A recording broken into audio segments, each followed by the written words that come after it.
Bună, dragii mei, bine ați venit, bine ați revenit. Eu sunt Meme și, ca de obicei, înainte de toate, vă reamintesc cât de minunați sunteți. Astăzi fac citirea pentru energia săptămânii ce urmează să înceapă. Luați în considerare, vă rog, faptul că citirea este generală. De asemenea, de aici luați doar mesajele cu care rezonați, ce nu, lăsați deoparte. Este foarte important să ne folosim discernământul în permanență, să chestionăm tot și să ne selectăm mesajele. Ce este pentru noi este binevenit, ce nu, să fie pentru cine este potrivit. Voi face astăzi o mică schemă sau, mai bine zis, vă voi povesti ceva legat de Superman, pentru că am menționat în citirea de vineri Superman, că suntem super oameni. Pentru că, vedeți, dacă am copil mic, mă lovesc așa de fel și fel de basme, povești, poezioare în care găsesc însemnătate. Astfel încât, în primul rând, Superman era îmbrăcat. Ia să vedeți că vă și arăt o chestie foarte interesantă. Ia uite-l.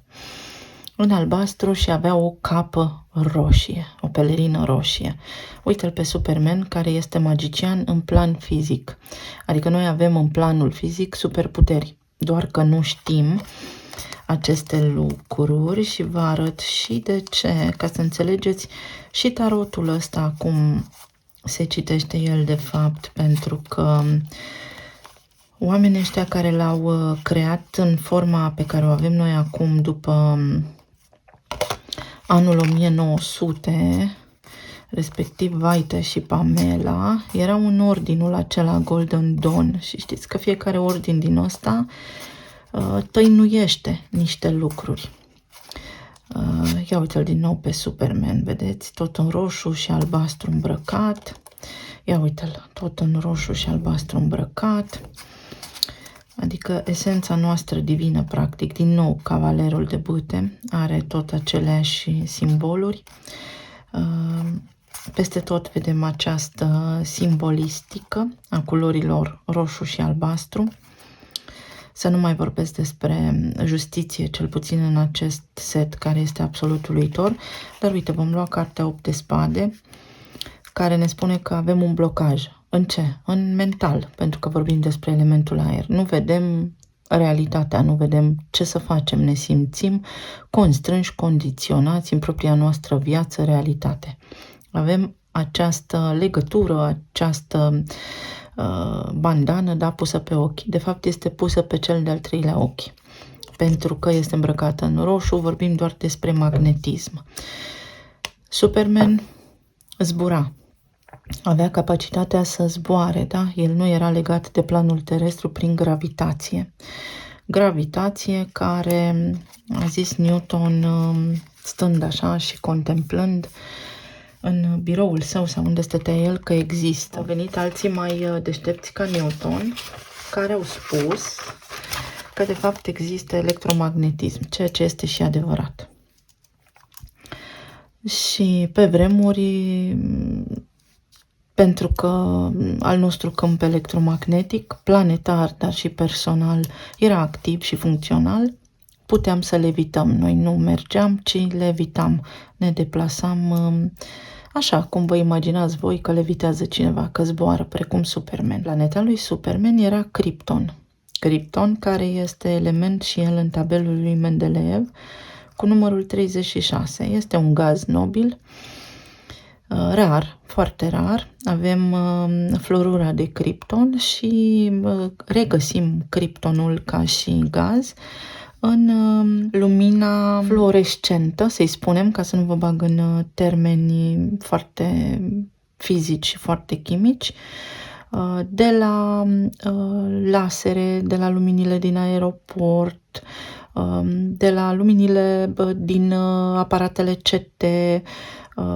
Putem găsi Krypton chiar și în neon, pentru că și neonul a fost descoperit de același savant englez tot pe la 1890, ceva de genul acesta.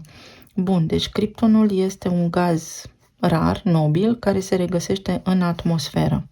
Știm că Superman avea aceste puteri aici în planul terestru și că erau alimentate de soare. Deci erau alimentate de soare. El avea superputeri prin magnetism. Dar la origine el avea activ, da, și electricul din el. El era un întreg electromagnetic care avea superputere, superom să facă lucrurile așa cum a fost creat din creația originală. În momentul în care Superman ieșea din atmosfera Pământului, își pierdea puterile. De ce? Pentru că în atmosferă electricul nu mai este la fel de puternic precum sub soarele care la origine a fost magnetic. Soarele pe care îl vedem noi a preluat din funcția electrică a celuilalt soare albastru și este electromagnetic, dar conexiunea celui de-al treilea ochi era în strânsă legătură cu electricul din soarele pe care noi nu-l mai vedem, acum de lună, să spunem, da, de proiecția soarelui albastru care ne-a mai rămas și care nu mai are forță să emită la fel de puternic ca înainte. Și dușmanul lui numărul 1 era Kryptonita. Kryptonita, care era un cristal mineral de pe planeta lui, dar prin care el își pierdea aceste puteri de superom. Deci pe tatăl său îl chema Jor-El, electric. Și eu, da, eu electric. Pe el îl chema Kal-El, focul cosmic, adică electricul electric. Toate aceste detalii ne sunt nouă puse în văz, în vedere, în conștiință, doar că noi nu mai avem capacitatea să decriptăm mesajele. Ideea este că atunci când creierul este antrenat, nu se mai poate opri. Pur și simplu vede tot. Se restaurează cumva parte din funcția aceasta a electricului și ne reîntregim și noi pe noi. Superman, da, avea toate aceste capacități de a fi supra-om, cum avem și noi, doar că aici, sub soarele acesta magnetic, nu mai avem toate aceste puteri supranaturale de a face lucruri. În consecință, suntem legați prin magnetism de planul terestru. Acum, ce ne-au spus acești oameni deștepți care au creat tarotul? Că el nu este baba cu ghiocul așa cum este folosit pe YouTube și mai știu eu pe unde. Ne-au spus că noi putem totuși prin ADN, da, să ne restaurăm aceste coduri de a redeveni super oameni. Unde se mai găsește criptonul? Chiar și în industria cinematografică, chiar și în fotografie se regăsește criptonul ca și element chimic. Păi se regăsește în filme, în sabia puterii celor din Ordinul Jedi, care era fluorescentă. Da? Și sabia respectivă din Ordinul Jedi avea diverse culori, pentru că și fluorura de cripton are un spectru larg de lumini. Da? Plasma poate reflecta diverse culori. Și fiecare dintre Jedi, în funcție de nivelul său de conștiință, folosea sabia respectivă, respectiv electricul, forța, da? În funcție de nivelul la care se afla. Unul o avea verde, altul portocalie, altul albastră, roșu, alb, mov, aveau chiar în culoare. Deci aveau practic și galben, cei de la templu, aveau toate culorile chakrelor. Deci practic cum omul în funcție de conștiința sa urcă în vibrație și se reîntregește și când ajunge la mov, dacă nu mă înșel și memoria nu mă înșeală, maestrul Jedi cel mai puternic sau cu rangul cel mai înalt avea sabia de culoare mov, cu lumina fluorescentă mov. De ce v-am spus toate chestiile astea? Pentru că aici avem și 36, știm bine că Tesla a vorbit despre 369, dar și 12, pentru că 3 6 și 9 reprezintă practic universul. 12 este momentul în care tu înțelegi și poți corecta. 12 este un cod corecție. Efectiv așa îl putem citi. Iar 9 este divinitatea, creația, dar atenție, creația nu este masculină. Nu avem un el, ci este un întreg, este și feminin și masculin. De ce v-am spus astea? Ca să vedeți câtă putere aveți, mai ales acum când vorbim despre vărsător. Ce mai face criptonul acesta? Păi el ajută prin acea lumină care reflectă la proiecție în cinematografie, unde nu vedem realitatea sau realitatea noastră este ghidată. Este foarte important să devenim maestri în aceste zile. Am vorbit despre împărat săptămâna trecută pentru că acest canal și aceste emisiuni sunt menite dincolo de a vedea voi ce se mai poate întâmpla așa cât de cât prin viețile voastre, pentru că citirile nu sunt direcționate către cineva anume, ci sunt generale. Cum puteți să vă dezvoltați, cum puteți să ieșiți din această capcană? Știu că veniți aici pentru a vedea ce fac oamenii care v-au rănit sufletul, dar dincolo de asta eu sunt un om foarte realist, care de fiecare dată vă explică atât cât poate, pentru că nu sunt un învățător, este doar un canal care transmite, care decodifică, care, să spunem că transmite informații pe care le puteți verifica, le puteți înțelege voi prin voi înșivă. Este așa ca un loc de conștientizări, unde veniți, mai aflați o informație care până la urmă se leagă în contextul vostru, într-un anume spațiu și într-un anume timp. Bun. De ce vă spun? Pentru că și oamenii la care vă gândiți voi sunt un produs al societății, societate care, vedeți, este într-un egregor și mai mult decât atât, noi suntem într-o oarecare măsură, o să sune așa paradox, mereu aceiași. Prin copiii noștri noi facem transfer și de ADN, dar și de conștiință. Deci, practic, noi suntem mereu aceiași. Și având în vedere că vibrăm atât de jos de cele mai multe ori, cu sau fără voia noastră, sau voit, sau involuntar, nu ne mai putem restaura grația. Da? Noi suntem picați în grație, noi suntem îngerii picați. Și vă mai arăt și de ce încă o dată, ca să se lămurească tot ce se poate lămuri zilele astea. Uite ce înseamnă înger. Da, îl scriem așa. Ce este gerul? Îngheț. Ice Age.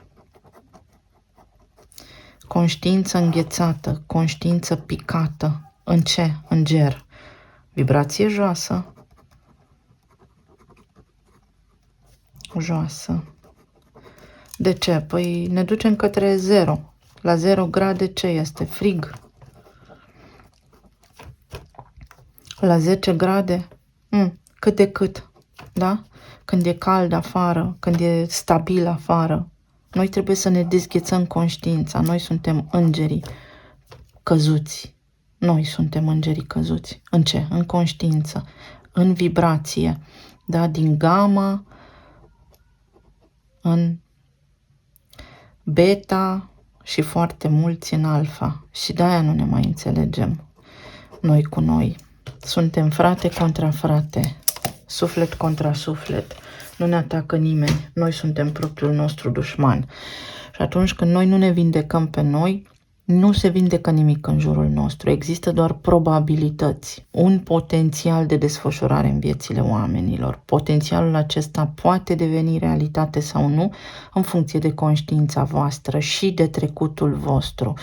Pentru că în mecanica cuantică este explicat clar de niște băieți deștepți cum trecutul proiectează viitorul, dar prin vibrația ta din momentul prezent.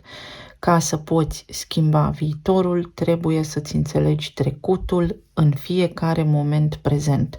Uiți, ierți ca să poți construi un alt viitor. Să vedem acum luna asta nouă și vărsătorul, care înseamnă internet. Uite cum ieșim noi de aici. Evident că acest canal urmărește, are la bază divertismentul, este doar presupunerea mea și este pur și simplu părerea mea pe o platformă de divertisment. Ce avem aici? Oho, avem balanța. Hai să vorbim și despre ea, tot într-o notă foarte amuzantă și plină de divertisment. Vorbim despre balanță. Balanță care în tarot ați văzut ce înseamnă. Și este justiția, este karma, este foarte adevărat, dar este și greutatea noastră la naștere. Cât valorăm noi pentru societate, dar cât valorăm noi și pentru sistem, pentru Matrix, da? Pentru că este foarte important balanța aici, cântărește banii, cântărește bunăstarea, în esență. Poate fi o comparație și între creier și minte, dar ea în esența ei, de fapt, în semnificația ocultă, pentru că și criptonul în greacă înseamnă ascuns, da, greu de găsit, ascuns, înseamnă cât poți tu să livrezi în această societate la nivel de energie, cât de mult poți să muncești. De ce? Pentru că am explicat într-un alt clip ce înseamnă energia banilor și cum este legat sistemul bancar de inima noastră și cum noi ne îmbolnăvim pentru că nu suntem plătiți în concordanță cu munca noastră. Deci ceva ce atârnă, da? Putem descoperi niște lucruri foarte importante care să ne ajute să înclinăm balanța în favoarea noastră.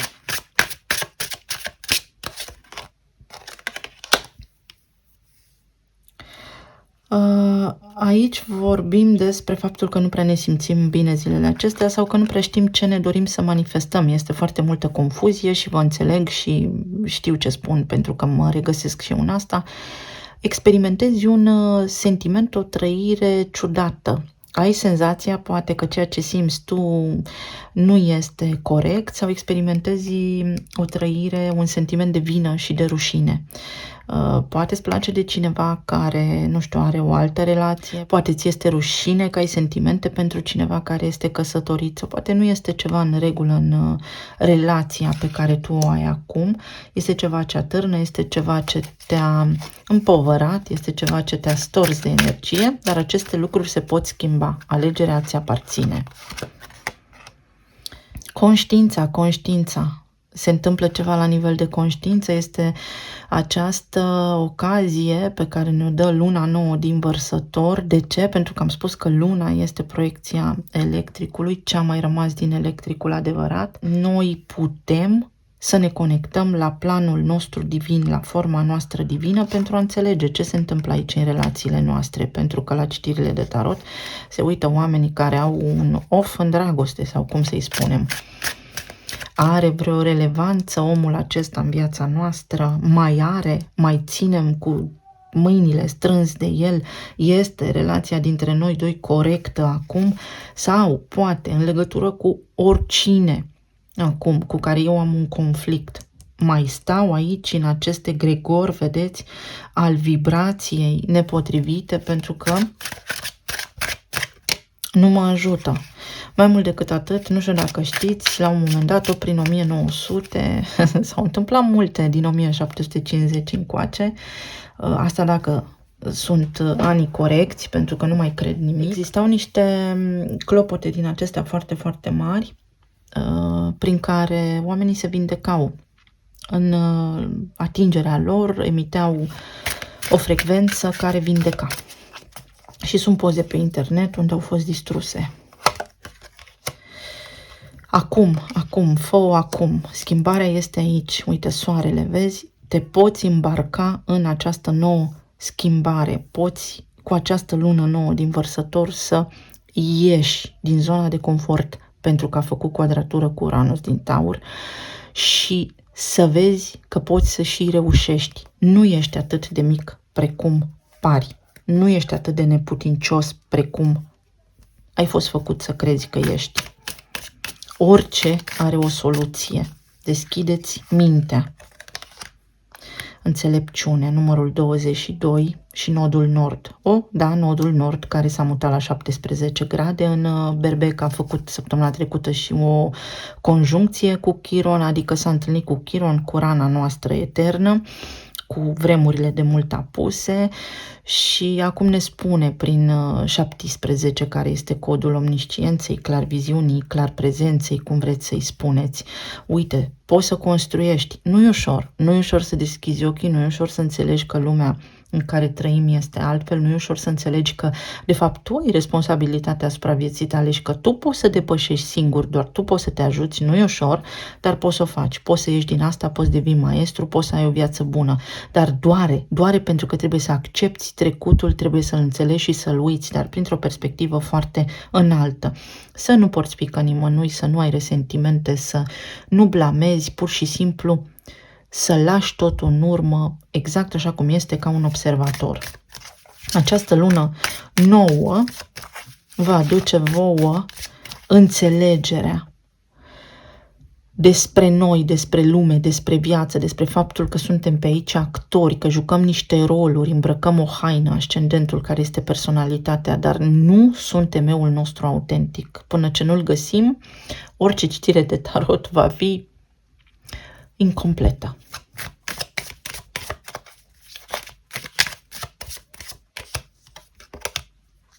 Emoția. Păi da, că emoția este energie în mișcare, energy in motion, energie în moțiune. Da? Ia uite din nou numărul 4, ce interesant. Uite, și vorbim aici despre luna nouă, care este guvernatoarea racului.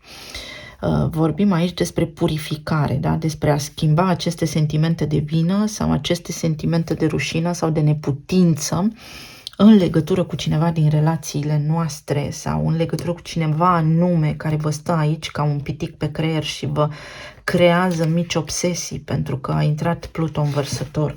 Și Pluto acum spune, trebuie să te eliberezi odată și pentru totdeauna.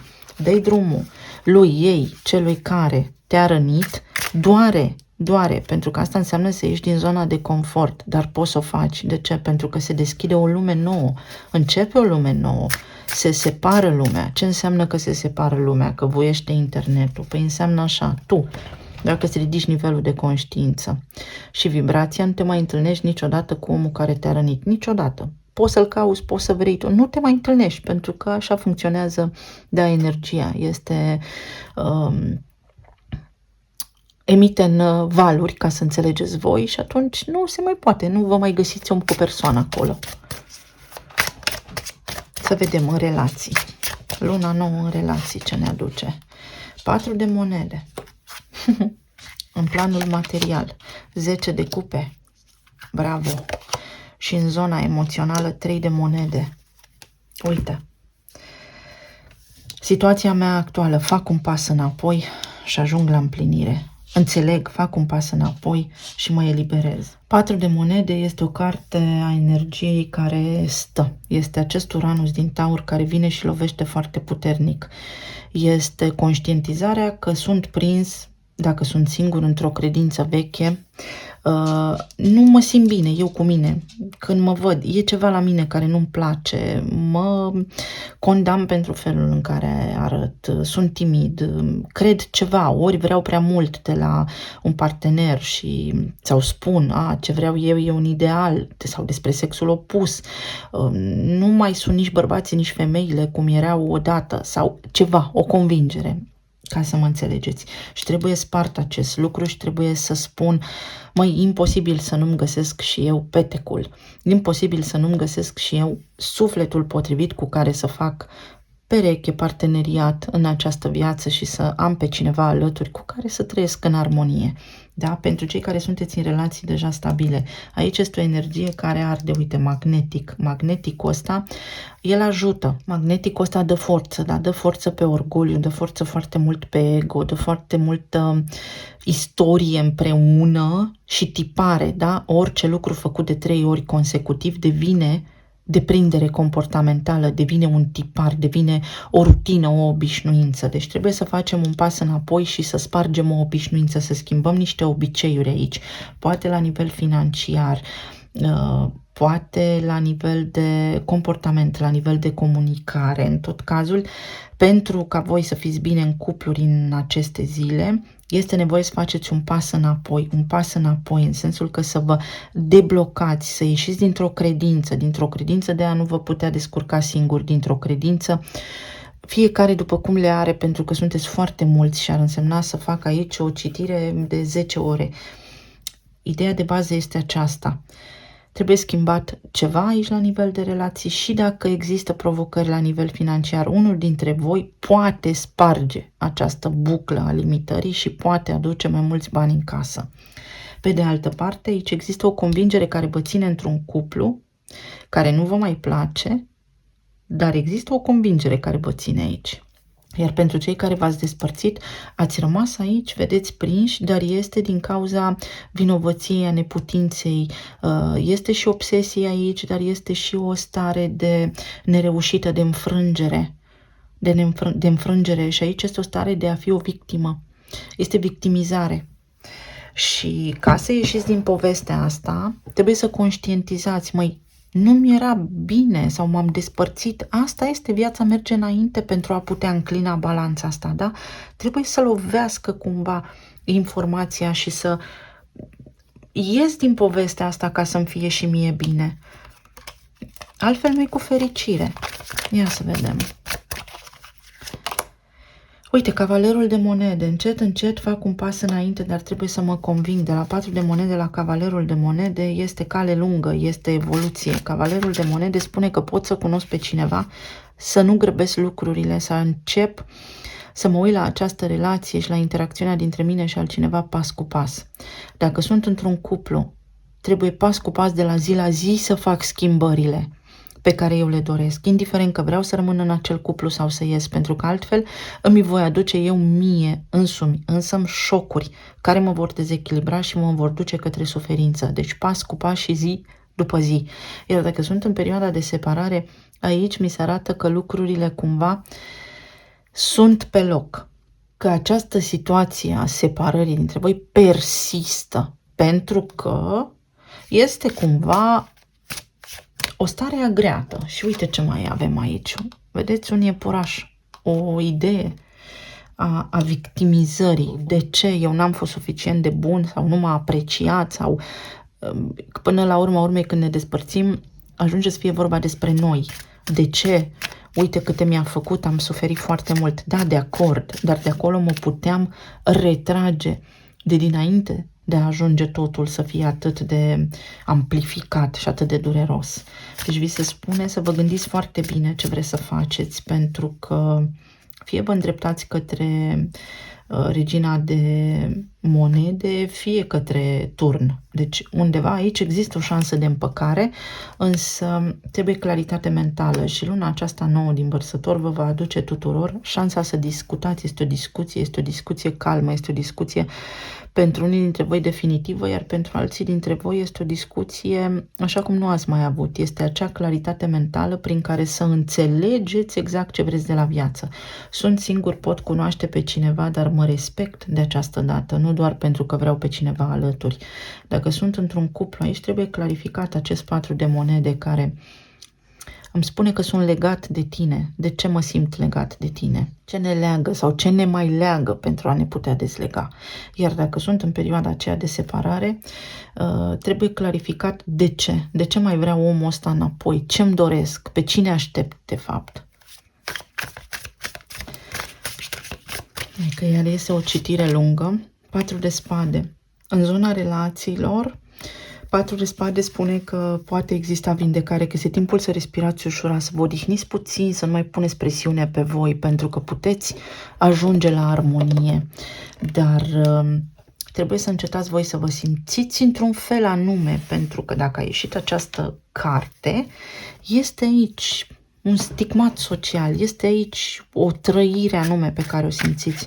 Unii dintre voi s-ar putea să aveți situații din astea de trio amoros complicate, dar în această săptămână energia vă spune nu puneți presiune pe voi, cântăriți foarte bine lucrurile, pentru că dacă ați acționa acum, situația nu ar fi neapărat în favoarea voastră, ci dacă acționați acum, să o faceți pas cu pas și de la zi la zi, de la gând, de la moment acum la moment acum.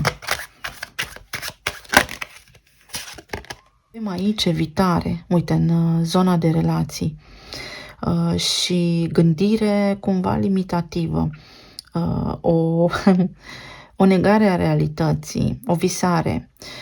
Neptun este în Pești, doar că l-are și pe Saturn acolo și Saturn arată realitatea, practic creează blocaje, adică nimic nu se schimbă, nu am parte de progres, tocmai pentru că există și Neptun acolo în Pești și spune: scoate capul în lumină, acceptă, trebuie să-ți fie clară, trebuie să înțelegi viața, trebuie să înțelegi că de multe ori lucrurile care se întâmplă nu au legătură în mod direct cu tine. Pentru alții dintre voi s-ar putea să bănuiți oamenii cu care sunteți voi de ceva anume și din nou să vă asigurați că totuși nu îi acuzați pe nedrept. Sau poate pe voi vă acuză cineva de o nedreptate în această perioadă și indicat este să nu reacționați, să nu răspundeți, să nu intrați într-un joc de putere, ci să stați să cântăriți foarte bine faptele.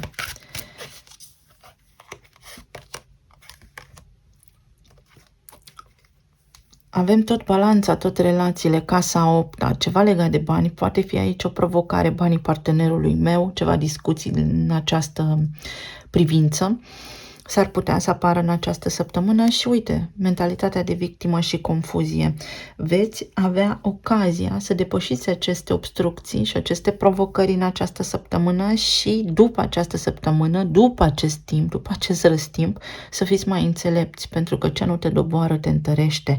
Nu-i așa? Vorbim aici despre concentrare. O săptămână în care să vă concentrați pe lucrurile care funcționează și pe ce aveți voi puterea să schimbați, nu pe ce nu a funcționat. Să acceptați ce nu a funcționat, pentru că oricum nu putem schimba.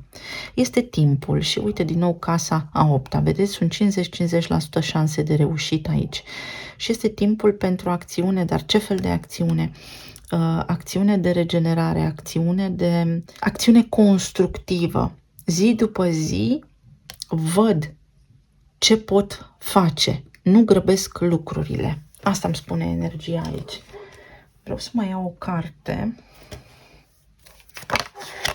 Uite, a căzut justiția din pachet. Regele de spade. Când vorbim clar, calm și fără atașamente emoționale. De ce? Pentru că, uite aici, emoția ne poate sabota. Da? Racul are atașamente, se prinde de trecut, greu face un pas înainte, greu. Arhetipul, da? Nu vorbesc despre oamenii cu soarele în rac. Arhetipul te îndeamnă greu să faci un pas înainte, ești legat acolo în amintirile tale, în ce s-a zis și ce s-a făcut. Ăsta este vărsătorul, este arhetipul vărsătorului care îți spune ok, depășește această provocare. Luna nouă în vărsător, fii înțelept, uite, înțelepciunea. Chiar dacă doare, fii altfel, încearcă să vezi că ești mai puternic de atât, că poți, că ai căi și remedii la dispoziție, că nu trebuie să stai întins pe jos, învins. Nu există așa ceva. Ia uite, din nou 4 de spade. Liniștește-te. Și aici este o mâță, cred că este. Liniștește-te, stai și refă-te în această săptămână mai mult, da? Pentru că vei căpăta claritate. 2 de spade nu mai este așa în X. 2 de spade este în această săptămână paralel, da? Este o energie calmă prin care să înțelegeți niște lucruri în zona relațiilor voastre. Pentru cei care nu rezonați cu citirile mele, îmi pare rău, lucrez așa mai profund, mai mistic, mai științific, nici nu știu, nu mă scuz, asta sunt. Sunt o grămadă de canale pe internet unde puteți să vă găsiți răspunsurile. Călătorie, distanță, uite, să punem o limită. Mai mult decât o limită, să instalăm niște reguli sănătoase de funcționare relație și distanță. Este timpul în această săptămână să vă distanțați puțin de provocările astea emoționale și să priviți așa foarte înțelept și detașat la lucrurile pe care le aveți, pentru că puteți cunoaște pe cineva dacă sunteți singuri, care s-ar putea să fie la distanță, în relația voastră dacă v-ați îndepărtat sau puteți să luați un pic distanță de la certuri ca să vedeți cu mai multă claritate, pentru că, uite, dacă eu mă uit așa de aproape la pixul ăsta, văd doar aici bucățica asta, dar dacă îl dau mai departe de ochii mei și mă uit mai de la depărtare, parcă îl văd pe tot. Adică este o săptămână în care să mă concentrez pe mult mai multe lucruri decât am făcut-o în trecut, ca să înțeleg ce să fac, pentru că veți primi niște indicii foarte clare în această săptămână, mai ales cu luna nouă care a fost, da? Uite ce se poate întâmpla pentru tine, uite cum îți poate fi viața alături de omul ăsta. Iar pentru cei care sunteți separat, îi spune că v-ați distanța foarte mult, că voi încă țineți poate de o familie veche, de o relație veche, dar relația este de mult în schimbare, s-a schimbat de mult viața, ar fi foarte greu să o reluați. Pentru că implică acest element al schimbării aici. Nu poate fi la fel. Ca să construiți ceva din nou, trebuie ca și voi și omul de care v-ați separat să vă fi schimbat deja. Dacă vi se aplică, mult succes înainte. În zona aceasta materială avem acest 10 de cupe care ne spune că măcar în acest plan putem răsufla ușurați. Putem să ne facem planuri noi în funcție de unde aveți voi vărsătorul. Am spus în știrile lunare în ce casă vă pică și în ce domeniu de activitate, în ce arie din viața voastră. Puteți vă faceți planuri noi, aici pot fi planuri noi să semnați un contract imobiliar, să vă cumpărați o mașină, să primiți o ofertă foarte bună pentru mașină. Ce avem aici? Ia uite, 4 de monede. Veți depăși sau puteți depăși, ca să vă fie săptămâna bună în acest sector financiar, trebuie să lămuriți ceva la voi în situație sau poate aveți discuții în familia voastră cu achiziția unei case, cu achiziția unei mașini, cu ceva legat, o reparație, dar care se rezolvă. Altora dintre voi vi se spune nu demisionați acum pentru că lucrurile sunt în schimbare și se pot îmbunătăți. Avem aici eremitul. Să vă gândiți bine în această săptămână la lucrurile pe care le doriți pentru că le puteți obține. Însă aici energia vă spune că nu veți putea obține ceva în grabă, ci mai degrabă să vă calculați foarte bine pașii înainte. 7 de monede, să aveți grijă în ce investiți. Și dacă vorbim despre semnarea unui nou loc de muncă, gândiți-vă foarte bine la ce implică, pentru că s-ar putea să fie vorba despre distanță, despre nu știu, ceva delegații pe care să le aveți în plus de făcut, petreceți mai mult timp pe drum până la locul de muncă sau petreceți mai multe ore acolo, programul nu vă este pe plac în totalitate, este aici ceva. Puteți discuta și negocia acele lucruri. Și cavalerul de spade. Va exista o tendință să grăbiți niște lucruri aici, iar energia vă spune să le luați pas cu pas, să fiți foarte atenți. Aici avem evaluarea performanței. S-ar putea să nu fiți mulțumiți de salariu sau de banii pe care îi aveți acum și să așteptați niște măriri, niște creșteri care sunt acum în discuție. Pentru unii dintre voi aici mesajul este să luptați pentru voi, să vă documentați cazul, să aveți argumente foarte clare în această săptămână pentru a vă putea atinge scopul în acest plan material. Iar în zona emoțională aici avem o energie foarte bună care ne vorbește despre parteneriat, despre vindecare, despre echipă, despre o însănătoșire grabnică a cuiva. Avem regina de cupe. Este o săptămână în care, până la urmă, să știți că vă veți simți liniștiți, împliniți la nivel emoțional. Aici s-ar putea să vă înțelegeți foarte bine o prietenă, o soră, o mătușă, o energie feminină să vă ajute într-o anume direcție, mama. Dacă se aplică în acest caz, sau este o săptămână în care se activează niște pârghii vechi, ale unor conflicte vechi cu cineva anume, pentru ca voi acum să aveți ocazia să remediați acele lucruri.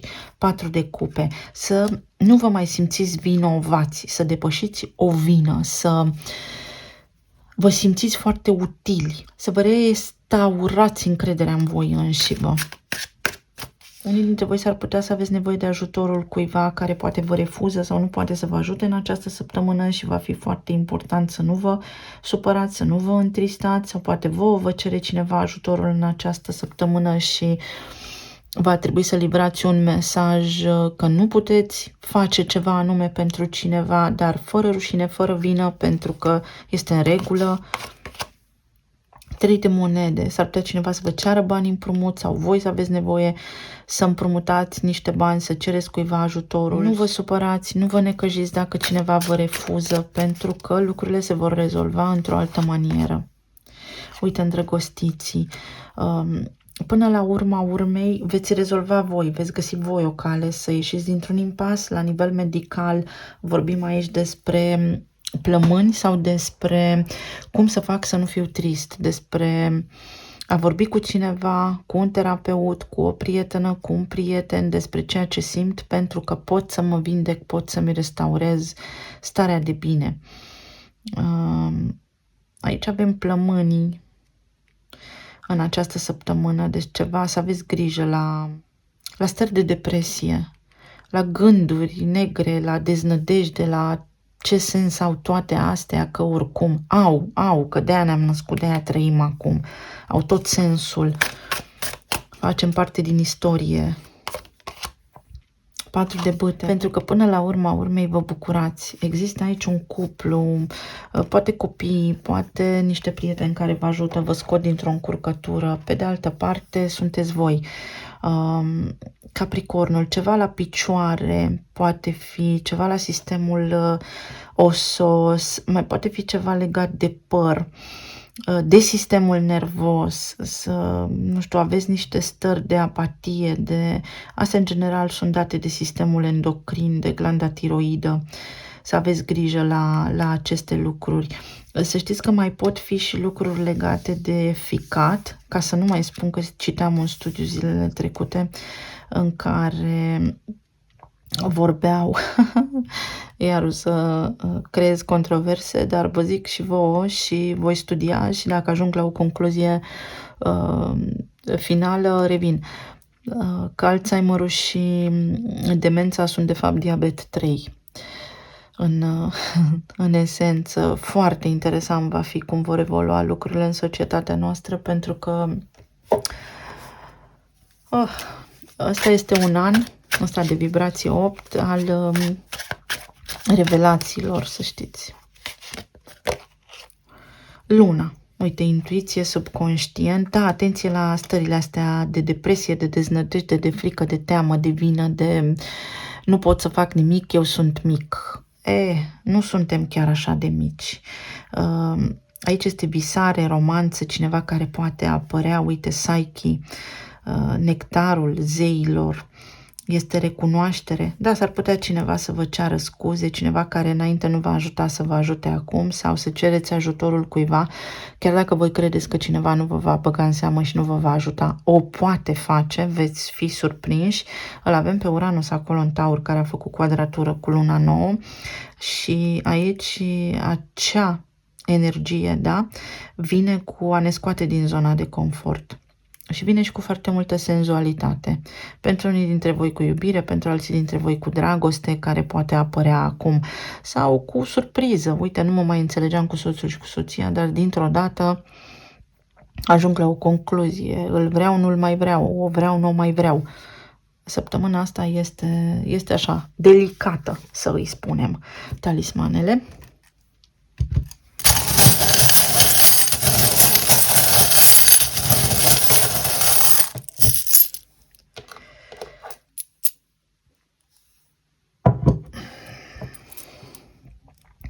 O trezire. Poate unii dintre voi v-ați simțit foarte somnolenți în ultima perioadă, lipsiți de energie, lipsiți de chef de viață. Are tot sensul. are tot sensul pentru că frecvențele lucrează. Aici avem din nou luna. Luna și luna. Este această... ce frumos! Ne apropiem de sfârșitul lunii când Mercur va intra în Pești și Mercur în Pești vine cu un dar, vine cu clarvedere. Evident, dacă știm să auzim mesajele, să le vedem. Aici am ales în țara minunilor capacitatea de a vedea dincolo de această realitate niște lucruri, intuiție. Pentru alții dintre voi ceva la nivel de electric, puteți face aici o terapie cu, nu știu, biorezonanță, ceva la nivel de frecvență, prin muzică, vă puteți restaura starea, vedeți, prin sunet, sau primiți o veste care nu vă bucură în primă fază, dar ulterior vă veți da seama că cineva vă vrea binele. Poate pare în stadiul inițial că ceea ce vi se spune nu este neapărat menit pentru binele vostru suprem, dar este. Avem codul 25 al iubirii universale. Este o săptămână pentru înțelepciune, este o săptămână în care s-ar putea voi să fiți nevoiți să livrați un mesaj care altora le creează disconfort, dar este tot răul spre bine. Uite detașarea, uite flexibilitatea. Este o săptămână, uite, prin care animalele de companie vor avea nevoie de voi sau se întâmplă ceva cu animalele de companie, dar în sensul bun. În sensul bun. Aici aveți o deplasare, poate faceți o călătorie undeva în mediul rural sau pe drum către ceva anume, vedeți vreun animal care are nevoie de voi, are nevoie de apă, îl hrăniți, îl ajutați, îl adoptați. Aici avem roata destinului și uite o șansă să ieșiți dintr-o provocare, o șansă să mergeți înainte către ce vă doriți, o șansă să știți ce aveți de făcut. Este o săptămână a luminării, pentru că așa face Criptonul, luminează. Aici avem spânzuratul. Da, ne vin idei acolo unde nu credeam că mai avem scăpare, soluție. O călătorie pe care o puteți face este aici.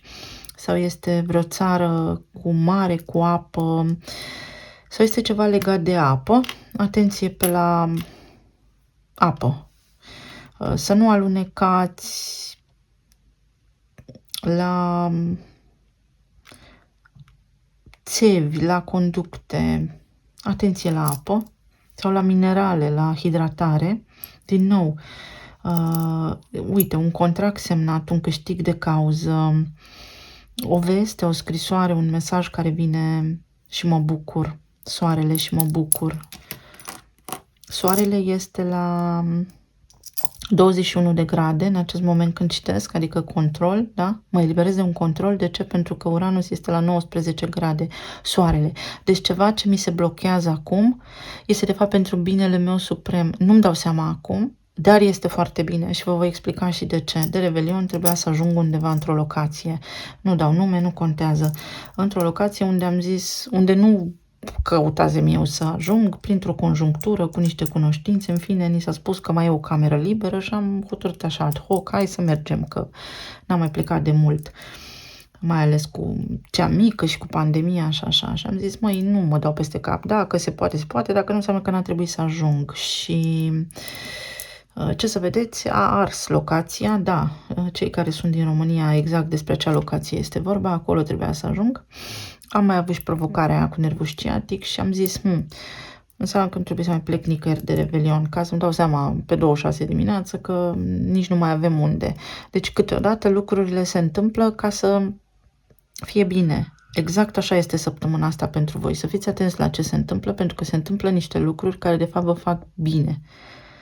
Aici avem, tu ești soarele meu, iese soarele și pe strada ta, uite, aveți aici pe cineva care vă poartă de grijă, care vă ajută, cineva cu educație, cineva care vă dă sfaturi bune, vine cineva în întâmpinarea voastră, vă vizitează cineva care vă vrea binele, vrea să vă ajute să ieșiți dintr-o provocare.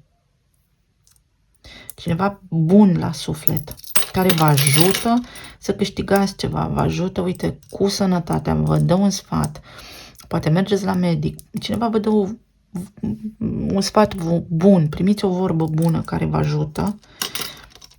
Aici sunt niște calcule. Încă nu este totul pierdut. Aveți posibilitatea să jonglați cu niște cifre, cu niște date, cu niște bani, să faceți niște socoteli care să vă ajute.